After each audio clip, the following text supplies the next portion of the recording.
But the narrator of this, he was an older man. When they were bringing their discussion to a close, he said there is an old proverb spoken by scientists many years back. And that proverb was this: when the time comes that man can create man, God will say, "That's all, boys," and he'll pull the curtain. And that's exactly where we're at tonight. We've shot a space satellite into space to put a communication satellite up there and bring another big contraption home. All of this is to test the possibility that in a not too distant future we can put a big platform up there and people can go up there and work on that, and we can see them on our TV screens going about their daily activity. Because modern man now has his eyes on the new frontier. That if he can live on a platform, then he can live on the moon. But you know what? The Bible doesn't say a thing in there about, and space give up the dead, and the moon give up the dead. So, no matter which way you look at it, we've got to be at the end. Somewheres we're at the very point. God's going to pull the curtain and say, "That's all. That's as far as you go." Now then, let's take a look at this tonight. As we come out of that prehistoric world, it was judged. What was the judgment that struck? The last ice age. Your archaeologists and your scientists all say this planet went through. We're not saying the whole planet was covered with ice, but we are saying the planet was froze up. All previous life was brought sooner or later to an end. In many places where the planet was populated in a greater extent by warm-blooded animals, life perished in a matter of hours. That's why from most of those places is where we find a lot of our fossilized stuff today. But in other areas of the planet where maybe that type of life on it was not of that nature, it existed for a little while, but because of the coldness and the inability to adjust, that life perished sooner or later. Now, how long the planet Earth hung here in space, the Bible doesn't tell you. But the second verse describes what it looked like. Verse 1 is God has brought it to a state of judgment and has brought an end to all life activity. He's judged Lucifer and those angels that have transgressed. Now then, maybe the planet hung here for another 2, 3 million or billion years in that state. But verse 2 gives us a description how God's seen the planet. When time has come in His mind, He is going to do something with the earth. And the earth was without form and void. The word void means it's rendered useless. And darkness was upon the face of the deep. The word deep here don't mean a hole in the ground. It means space, the immediate space around the atmosphere of the earth. It don't mean necessarily darkness was on the face of plumb to the eternal ends of the universe. It's that realm of space related to the planet Earth itself, because it's the planet Earth that God's looking at. He's not looking off at Mars or Jupiter or Venus. He's looking at the earth. That's what he's after. That's what he's looking at. And the Spirit of God moved upon the face of the waters. Now we've got to realize the face of the waters, that means the surface of this huge catastrophic ice conglomeration that has built up and accumulated itself on this planet. And let me try to illustrate. Don't think just because there was a crust of ice on the earth in many places that there wasn't anything else in the air for, we will say, many miles yet in space. Because when you get into a sub-frigid condition, you have a sort of a fog that builds over that ice. I've even saw news pictures of men in the glacier regions, like in the polar regions, and at times it's so foggy they can't even see the sunlight. It's how the sun is hitting all of that. So don't just think everything was froze up and everything was clear above the ice. It wasn't. The waters was no longer in a liquid state. They were froze. And what was not in a frozen state on the earth, everything else was a huge, deep vapor, a fog, engulfing the planet. That's what caused the darkness. Because the darkness was not in respect way out yonder. It's how the planet Earth looked in the eyes of God. And the Spirit of the Lord did what? He didn't move on space. He moved on the face or the surface of the waters. Amen. To do what? To clear up and move the darkness out of the way. Because he wants the earth to come out into the light. And keep in mind, brothers and sisters, God is not standing there some big huge giant. No, because God don't live in a form. He's a spirit. So how his spirit began to move upon this gigantic realm of fog, mist, and ice. Don't think, brothers and sisters, he is doing this in minutes and seconds and hours. It's running into years, thousands of years, because we call years in relationship to the rise and the setting of the sun. Not so with God. He don't get up when the sun comes up, and he don't go to bed when the sun goes down. So the Spirit of the Lord did what? He moved on the waters. What form were they in? They were not oceans. They were ice, froze up. And everything else was a gigantic vapor, engulfed the planet. That's just the way many times you would see the southern polar region or the north polar region. Just the way the sun strikes it. So the Spirit of God moved upon the surface of the waters that were in that state of condition.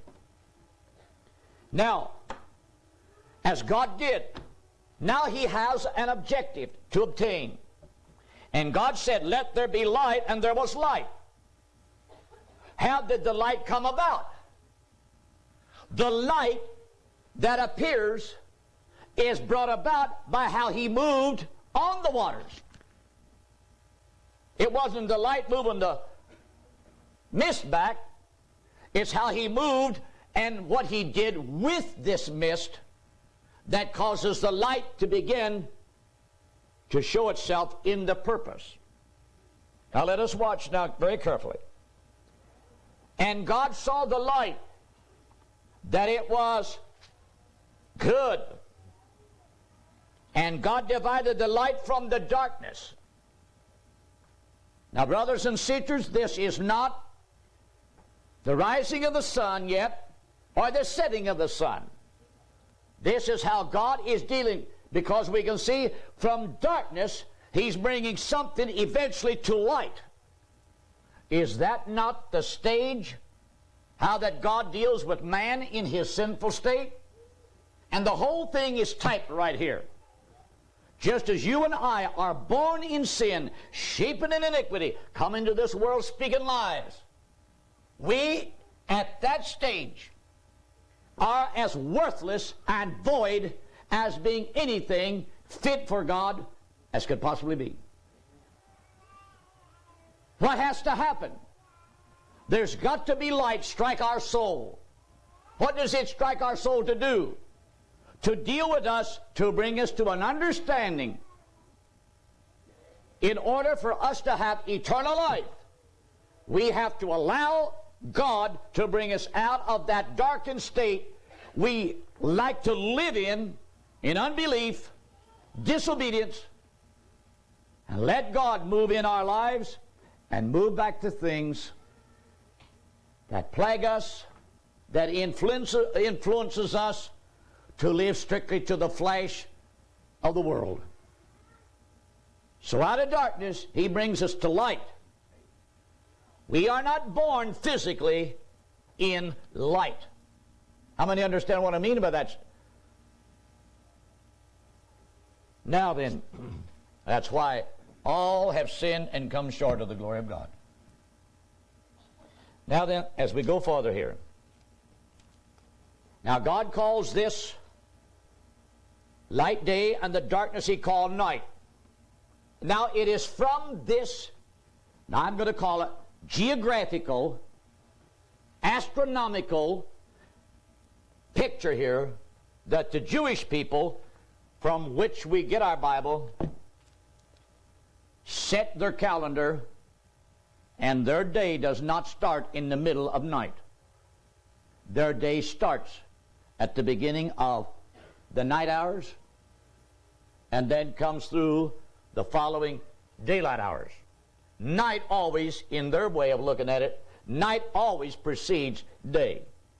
Therefore, their day starts at sundown, and their day ends at sunset.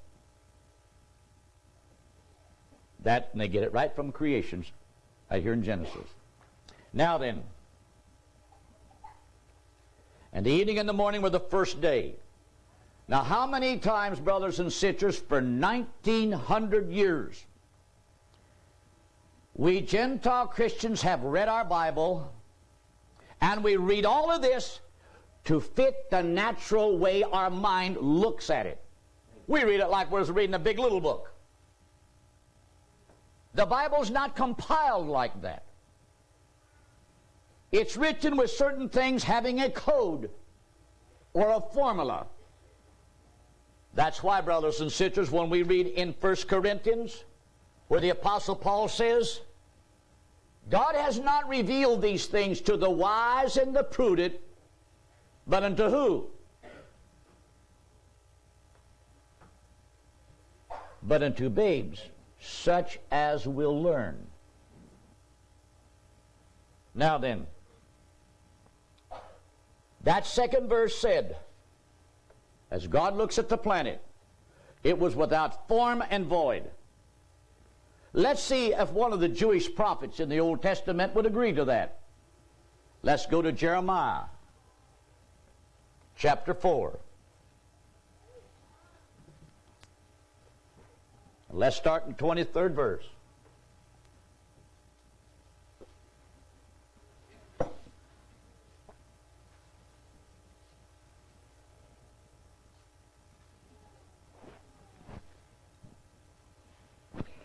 Jeremiah is a prophet that was seeing destruction and judgment coming from God to the children of Israel because of the way they have lived and walked before God. As he could see this destruction coming, what it would bring to the land, you can see this in verses 20. But when we get to verse 23, his prophecy about destruction and judgment jumps from that era he's looking at, and he sees the planet Earth in a previous condition. I beheld the earth, and lo, it was without form and void. That's Genesis chapter 1, verse 2. And the heavens, and they had no light. That means something or other has clouded the distance between the sun and the moon and the earth. I beheld the mountains, and lo, they trembled, and all the hills moved lightly. I beheld, and lo, there was no man, and all the birds of the heavens were fled. That's just a little brief sketch in this prophecy that Jeremiah was prophesying that was coming upon the land of Israel.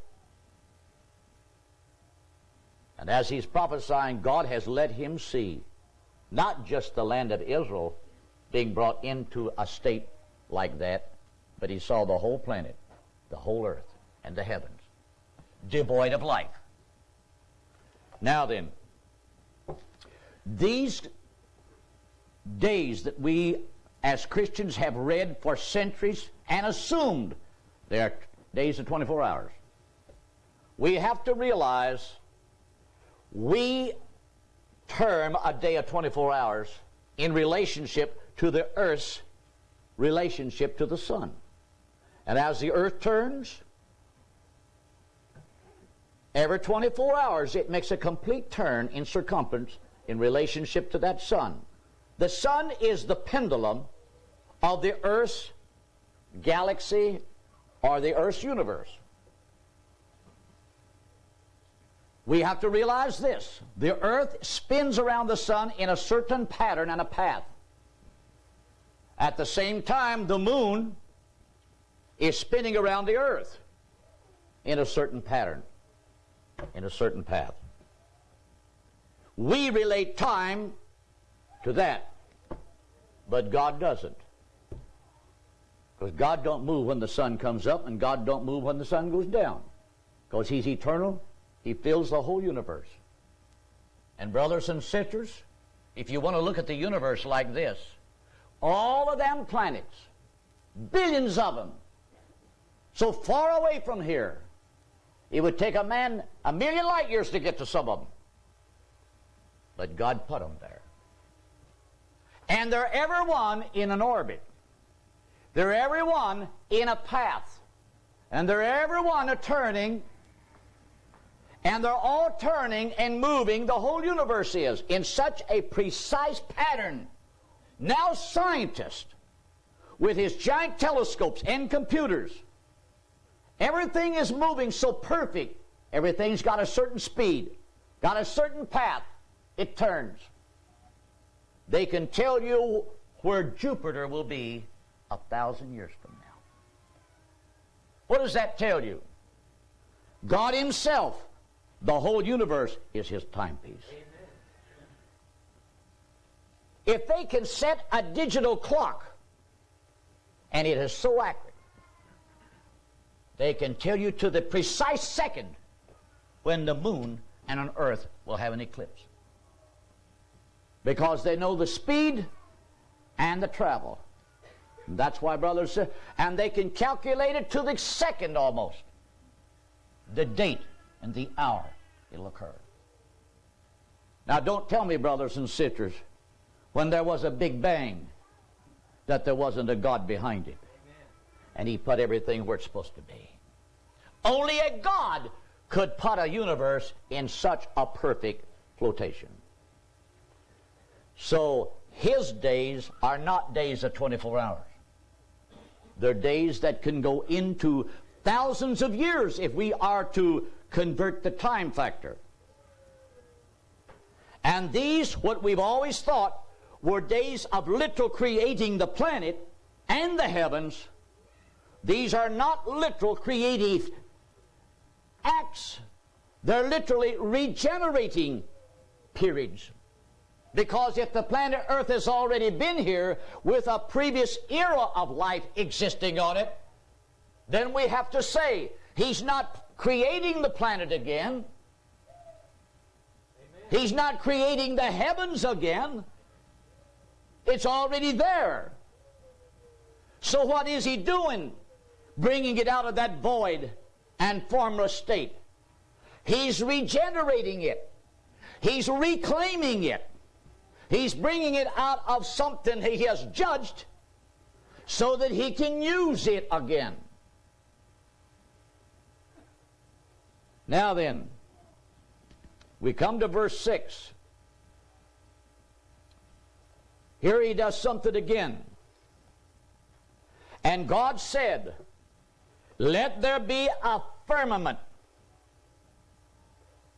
in the midst of the waters."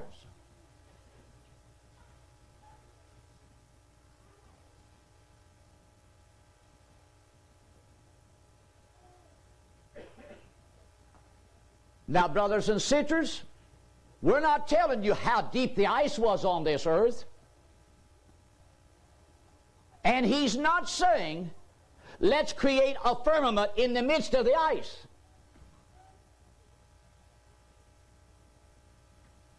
Because the word firmament here means a heaven. It means a clear expanse.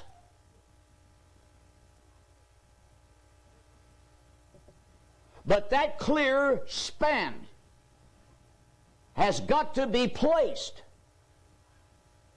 around the earth by how he deals with portions of this water which is not yet fluid or liquefied. It's all of that mist, vapors that keeps boiling off of this giant planet that's got all of this mass of ice on it. What's he got in mind? And when you look at it right, brothers and sisters, when we think of the spirit world, the habitation of angels, and how angelic beings are related to this planet Earth, we've got to realize, brothers and sisters, the heavens, which is their realm, it's not somewhere beyond the Milky Way.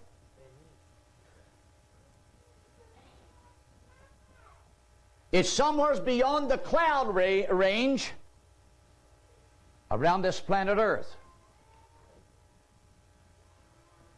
For a long time, brothers and sisters, the Christian world has presumed that heaven is somewhere beyond the moon, the galaxies of stars. That's not so.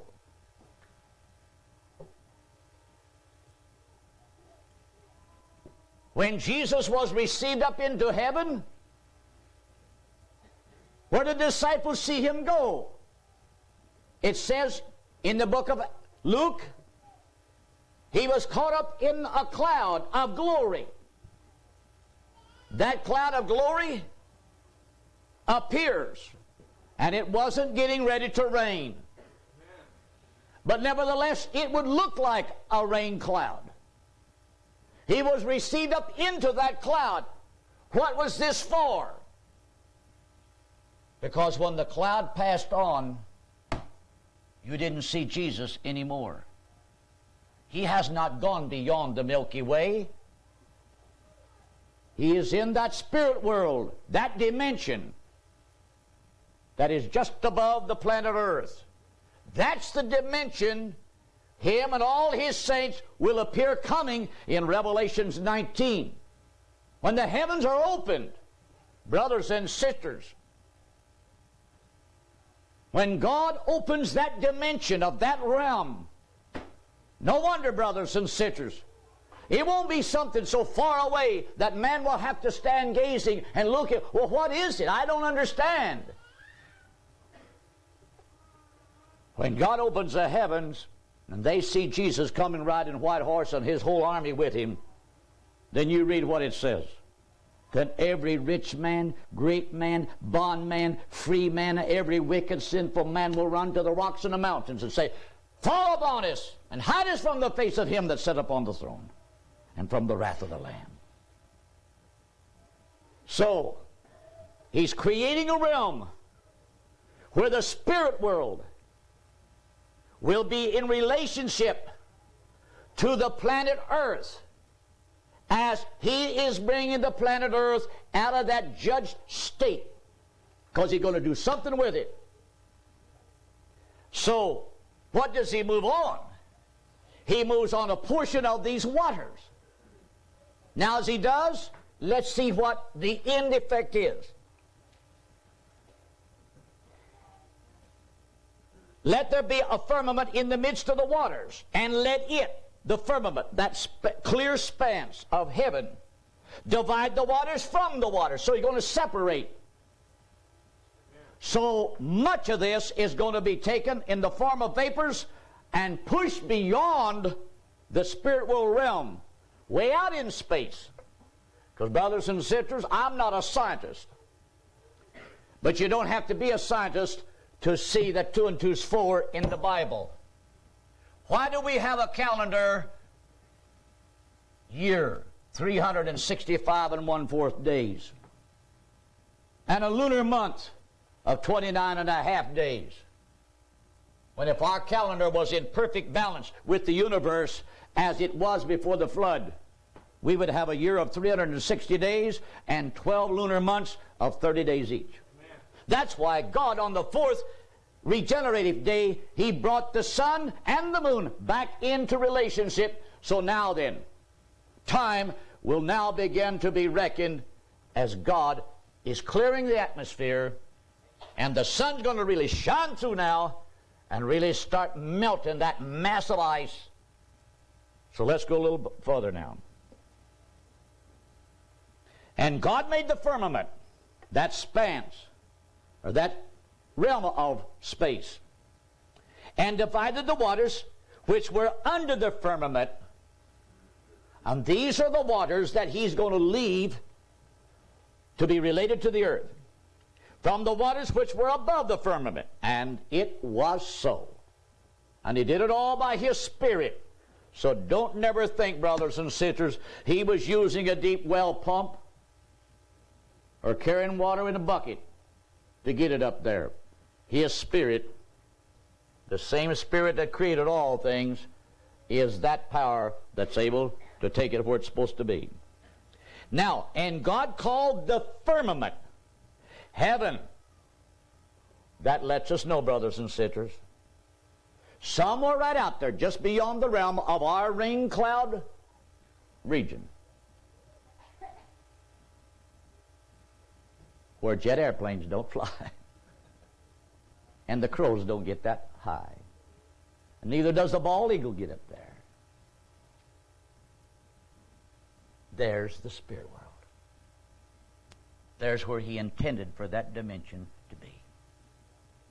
Now, between that and the earth is that realm that we read about in the Scriptures, where all these evil spirits, now that man is a sinner, and this planet Earth has been polluted with sin because man did something wrong in the start, that's why we wrestle against principalities and powers in high places. No, we don't wrestle against that realm wherein it's God's habitation and angelic beings' habitation. But, brother, right around this planet in the atmosphere about us, there's evil spirits that's constantly plaguing the human race. Now then, and God called the firmament heaven, and the evening and the morning were the second day. Second, regenerative, reclaiming the earth, bringing it back into a condition and relationship with him, because he's going to use it again.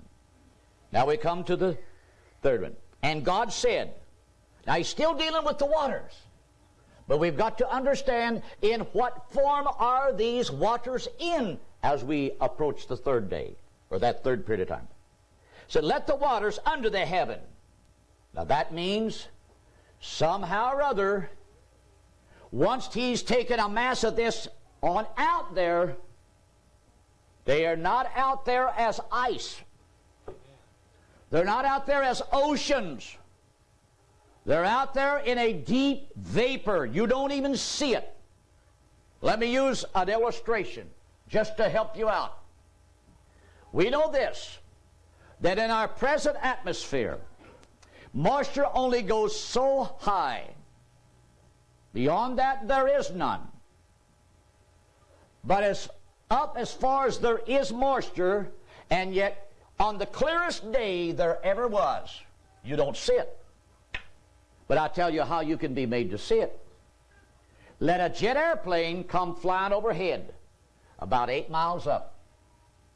Let him fly through what looks like a clear atmosphere. What do you see following him? A white streak, looks like a long cloud, don't it? What made that? Now, he didn't carry water up there, you know that. Well, what formed that streak? It's that air which you don't think's got a thing in it. It's being pulled through that hot jet motor, and that moisture is being condensed into a vapor and shot right on out the back end. That's why it's put it in that state. So, brothers and sisters, when God took that waters that was above the firmament, he took it on into space. He had a reason. What was he doing with it? That was going to form a vapor barrier around the planet. Because as God reclaims and brings the planet Earth back in relationship to the sun, he's bringing it back to eventually begin a perfect temperate climate. When you had the prehistoric world, you had a perfect temperate climate. That's why your archaeologists and scientists, even in the ice glacier regions, when they dig and find the traces, you know what they find also? Palm leaves. Palm leaves don't grow in the North Pole no more. But the one time they did. How many realize?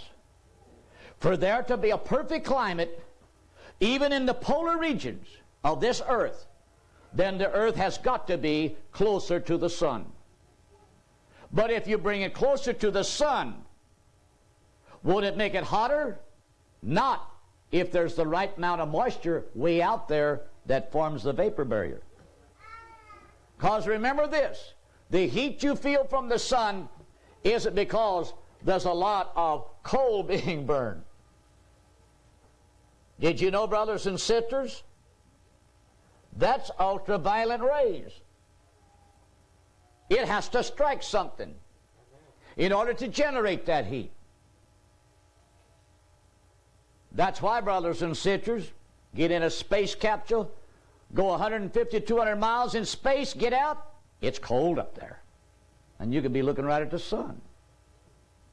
So it's not hot. But them rays has to hit the earth. In other words, to generate and convert the rays to a heat that the earth needs. So therefore, brothers and sisters, we have to realize when God was reclaiming it and bringing it out, it at one time had a perfect temperate climate. When God does things, he does it right. And he had in mind doing it again right. That's why, brothers and sisters, when we read about this third day, and God said, let the waters under the heaven be gathered together unto one place. Now then, what does that tell us? That tells us, as he's taken masses of this into space to form a vapor barrier, others is melting, very rapid. Because that's cleared the way for the sunlight to really begin to bombard, and the ultraviolet rays begin to penetrate the glacier regions. And brothers and sisters, don't think that it just began to melt like a icicle on a hot stove. No, because that third creative or regenerative day could have lasted again another period of hundreds of thousands of years. However long God seen for it to, and let the gather together unto one place, and let the dry land appear. Now then, and let the dry land appear, which tells us, let the earth begin to be seen for the first time. Let that which is soil be seen, which hasn't been seen for maybe hundreds and hundreds of thousands of years, because it's been in a state of judgment, froze up, masses of ice and stuff piled up on it. So as God says this, and God called the dry land earth. Now he's dealing with the soil. And the gathering together of the waters, now they're becoming liquefied. Now they're flowing. The ice is melting. And as the ice, as the scientists say that Indiana, right down here a little bit south of Sellersburg, and it goes zigzagging backwards and forwards across this part of the country. Right here's about where it met its extremity ends, and it all finally melted out. Well, did you know, brothers and sisters, the Ohio River was here before the Ice Age was? That's true. There was a river here. Let me explain it to you. The only thing is the Ohio River don't flow now, necessarily did where it did back then. Right down here by Elizabeth, and I want you to tell me how come some of the rarest sand, it's almost white. Brother Wynn, you know what I'm talking about. It's not down along the river. It's right up on top of one of the hills that overlook. And there, back a few years ago, they found this deposit of white sand. And for several years they mined that sand and they washed it by pumping water out of the Ohio River. And there's only one way that sand could have been made. And one time it was down where water flowed and something went on that ground and ground and ground and made it. It's the kind of sand they use in things like, you scrub your hands, detergents and things like that. It's also sand that they can use it in certain types of porcelain. It's a rare type of sand. You just don't find it anywhere. Now, right on down by Mockport, they opened up back in the late 50s a big sand and gravel pit. It was there about now, Brother Smith, about when was it?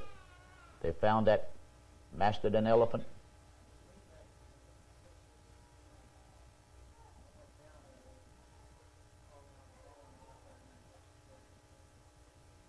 I've just said that to let you know. Somewhere's that glacier era, as it finally melted out, it started the Ohio River. Its shape, its design isn't now like it was then, but neither is our continents. Now let's move on here. The point of it is, on this third creative day, God is liquefying the waters that are under the firmament and now the earth. We'll say this tonight, brothers and sisters. As God gathered together these waters that are now liquefied, He called them seas. Try to keep in mind, the planet at that time was not 2/3 covered with water. Amen. It's covered 2/3 with water now because that's after the flood. And brothers and sisters, that's why when you read in Genesis 7, where it tells you about the flood, to show you how accurate the Word of God is. Notice, when He saw the earth, He said, darkness was upon the face of the deep, meaning space. But that was not way out there beyond the Milky Way. That space related in and around the earth. And so then as God took those waters that were above the firmament, where did he take it? He took them on out into space, and he vaporized them, and they become a barrier. But then in Genesis 7, when the flood came, Noah and the animal kingdom was in the ark, and God shut the door. And brothers and sisters, it says right there, and God opened up the fountains of the deep. Not a hole in the ground. He opened up the fountains of space. And brothers and sisters, out of all of that atmosphere, way beyond the regions, it rained for 40 days and 40 nights. And brother, when God deluged this planet with all of that water, now the vapor barrier is gone. And that's why God, in judging that pre-flood realm of mankind, it pushed the planet again just a little distance from the sun. Takes it a little while longer to go around. And it put it a little bit closer to the moon, throwed our calendar out of balance. And brothers and sisters, so now then, it's no longer seas, we got oceans, 2/3. But it's a known fact, brothers and sisters, that at one time, the South American continent and the African continent were connected. Because the same animals, they have found their bones and carcasses there, was also found in Africa. So that lets us know there is no doubt all of our major continents were connected by a land linkage. So we had seas, but we did not have giant oceans. Now we got to move on here very quickly here. And he called the dry land earth, and the gathering together of the waters called he seas, and God saw that it was good. Now then, we can see now then the stage has come, now vegetation. And God said, let the earth bring forth grass, the herb yielding seed, and the fruit tree yielding fruit after his kind, whose seed is in itself upon the earth, and it was so. Now he speaks it as a law for it to come about. But we have to realize it just didn't go growing immediately. Once God speaks it as a law to take place, then we have to realize, brothers and sisters, those seeds that are no doubt from the previous plant life are laying there. But they're not going to sprout or anything until somehow the temperature gets just right. And that's why we come to the fourth creative day then. Now, and that's in verse 14. And God said, let there be lights in the firmament of the heaven to divide the day from the night, and let them be for signs and for seasons, for days and years. Here's where we come to our weeks, our days, and months and years and so forth like that. Now then, and let them be for lights in the firmament of the heaven to give light upon the earth, and it was so. And God made two great lights. And brothers and sisters, we have to realize this. He didn't create the sun again. It's already there from the previous era. He didn't create the moon again. It was already there. But he is in the process of bringing the earth out of its judged state, and the earth has to be back again in its proper relationship before he speaks that now they will be the lights to rule the day and night light cycles on the earth. And only then, that's why we have to come to that fourth regenerative day in that manner. And God set them in the firmament of the heaven to give light upon the earth, and to rule over the day and over the night, and to divide the light from the darkness. And God saw it was good. And the evening and the morning again were the fourth day. And God said, let the waters bring forth abundantly. In other words, he wouldn't speak marine life and fowl life into existence until the liquefied waters are getting warmed up enough to accomplish that type of a life. So he created great whales, and every living creature that moveth upon the waters brought forth abundantly after their kind, and every winged fowl after his kind. Winged fowl. But he didn't create that bunch of monster birds like I was talking about the other night. And I didn't know it, but Jim said there's one up there. Right below, he put one right there, that little speck you see right below the cap of that volcano. Well, I'll call them a dragon bird. Got about a 12-foot wingspan, and they got teeth. But we don't have them no more. I'm glad we don't, because you think turning your little child outside and one of them comes swooping down and pick it up. But those kind of birds existed. And let me say this, I don't know whether I said it the other night or not. Talking about the earth and everything starting with a bang. And how ridiculous scientists want to make their story sound to you. They say, well, it all started with a bang. Yeah, and what a hot one it was. Well, where did that cell life, that living cell come from? That they say all life came from a living cell. Where did it come from? Did it come out of that hot mass? Because I want you to know, the same hot mass that created that bang is the same hot mass that flows right out of them things that's still erupting. How many can understand that? Our volcanoes, we got one in Alaska, been a sounding off. One in Hawaii, the last 5 years been sounding off. That same fire, deep down in the bowels of the earth, that's coming from a burning inferno of the same substance that the Big Bang was. And the outer structures of this planet Earth had to cool down, and it took millions and millions of years for it to go through its various stages of process to eventually become like this. But ain't it strange? All over this planet for the past thousands of years, after man of our kind have been here, there ain't never been no cells come floating down out of there and come to life any different than what we are. Ain't that strange? Don't make sense. They got a story, but it don't add up. Because the Bible will have the last word. So as we continue on here, just give me a few more minutes because I want to try to finish the story here. And he creates the fowl. Every winged fowl after his kind, and God saw that it was good. And God blessed them, saying, be fruitful and multiply, and fill the waters in the sea, and let fowl multiply in the earth. And the evening and the morning were the 5th day. This is not a day of 24 hours. This is a period of time. And God said, let the earth bring forth the living creature after his kind. Here comes the animal kingdom. But there's no dinosaurs in it. No giant lizards like there was in this period.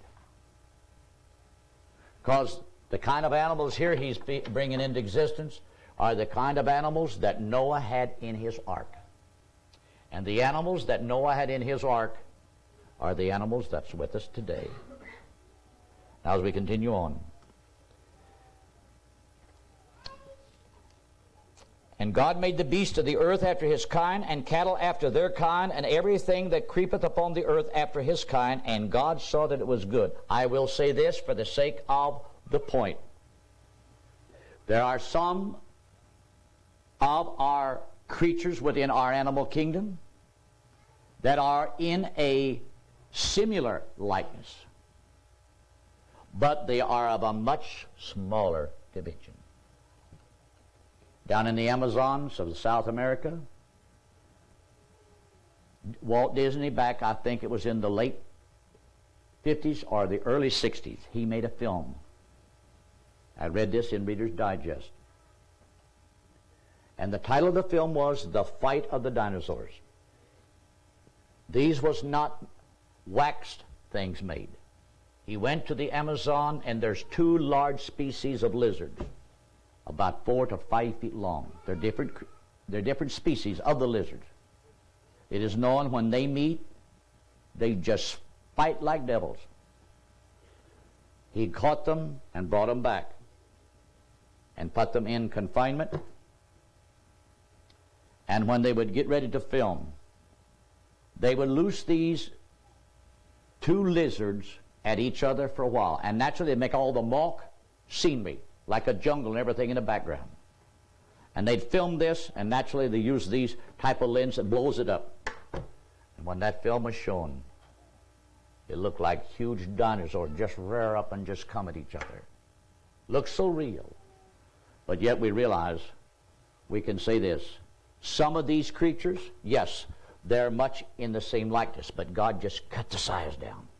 But brothers and sisters, God didn't freeze them up during the prehistoric judgment and then thaw them out again to bring them back alive again. Think of it. Man's trying to do that. Saw in one of these silly papers down here the other day where Elizabeth Taylor, she's planning on never dying. You know how? When she reaches a certain age, she's going to have her head cut off and froze up and leave it froze for 115 or 150 years. Well, Jesus will be here by then. There ain't going to be no thaw out. All right, let's come to the next point here. This is the part I like. Now, we're in the sixth creative day, or we will say dispensation, a period of time. And God said, let us make man in our image, after our likeness, and let them have dominion over the fish of the sea, and over the fowl of the air, and over the cattle, and over all the earth, and over every creeping thing that creepeth upon the earth. Now, brothers and sisters, listen carefully. Man, you and me, made in the image of God, and yet God is speaking here in relationship to something, he says in the plural. Let us. Now, the religious Trinity world is saying God is talking about his Trinity. God is not a Trinity. It's God, angels, and man. Now, how is it that man wants to believe God is a Trinity?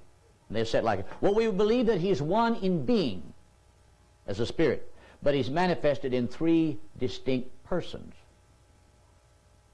Well, if you're made in the image of that, when I look at you, I don't see three of you.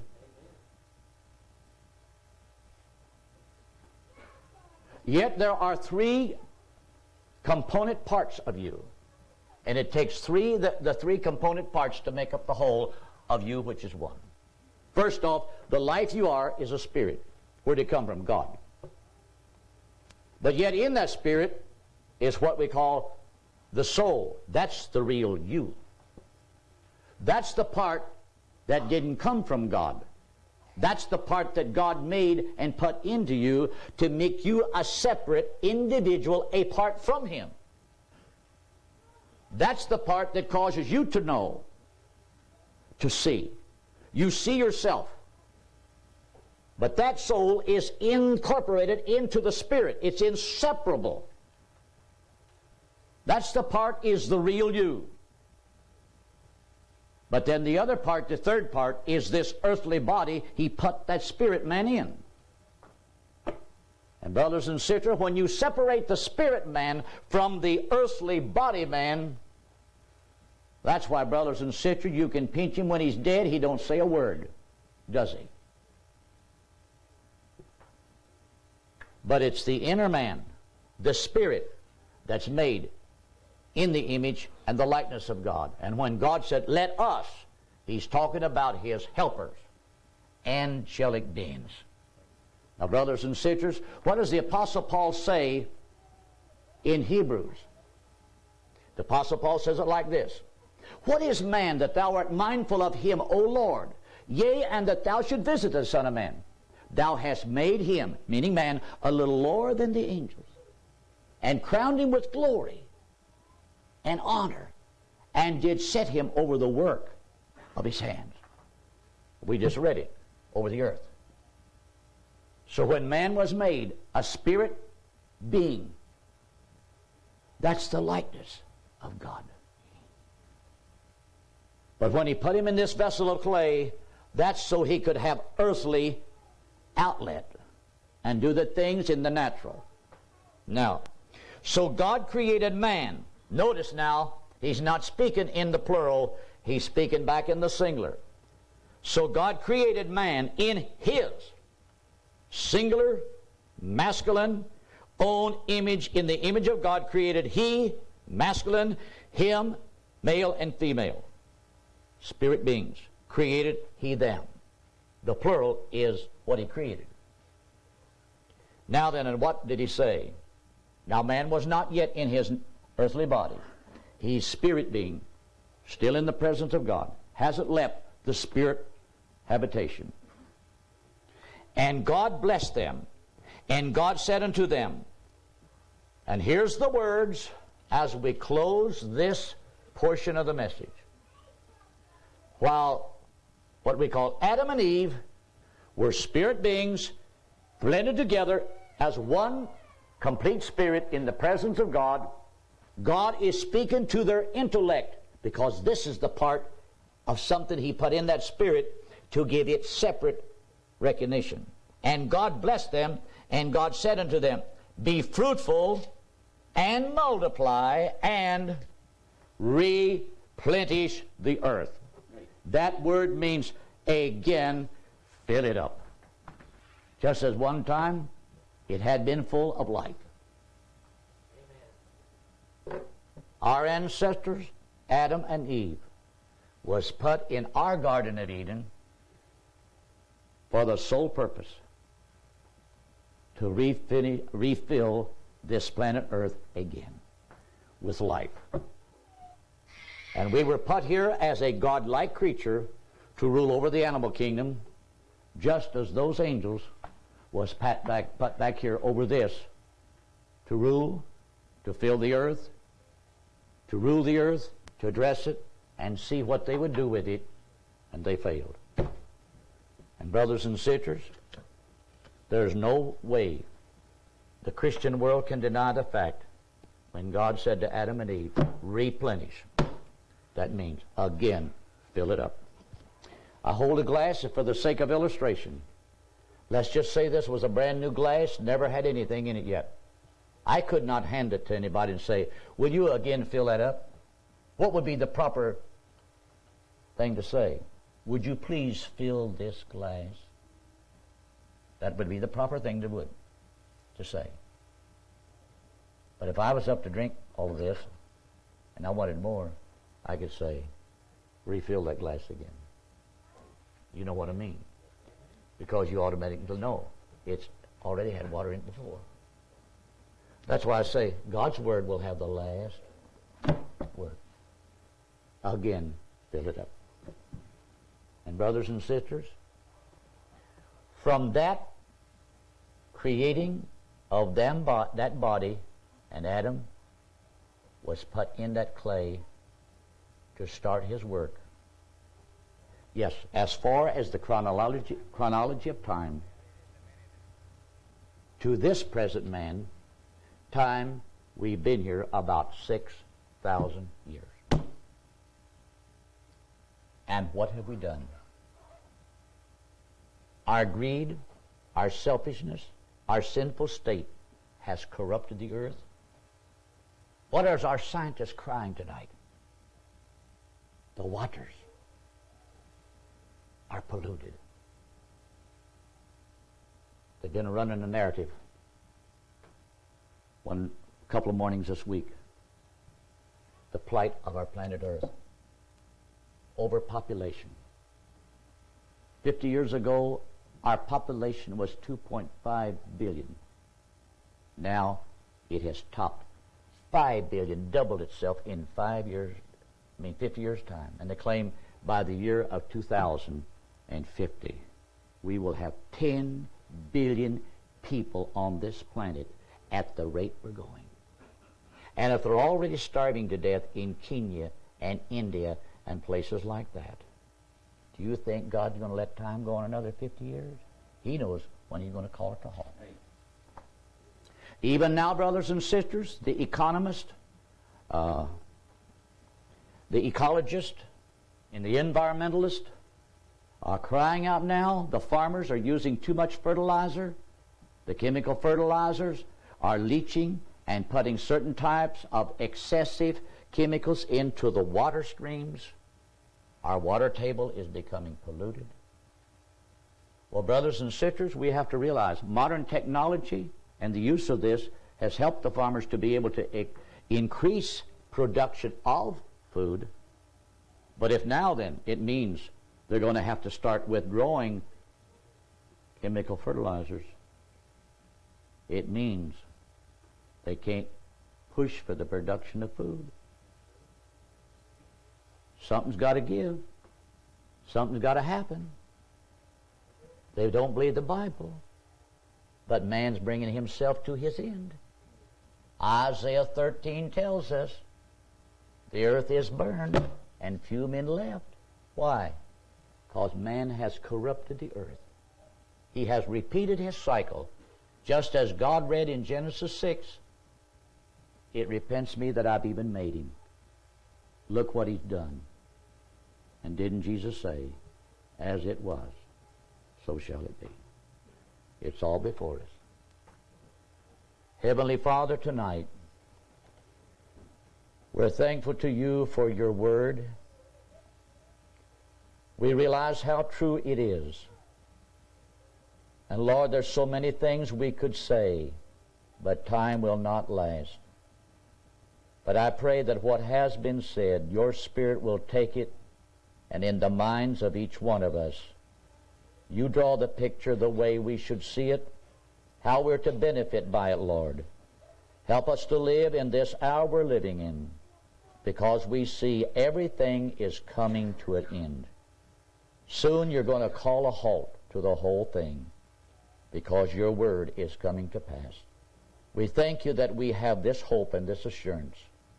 So, Lord, we commit this now into your hand. In Jesus Christ's name we pray. Amen.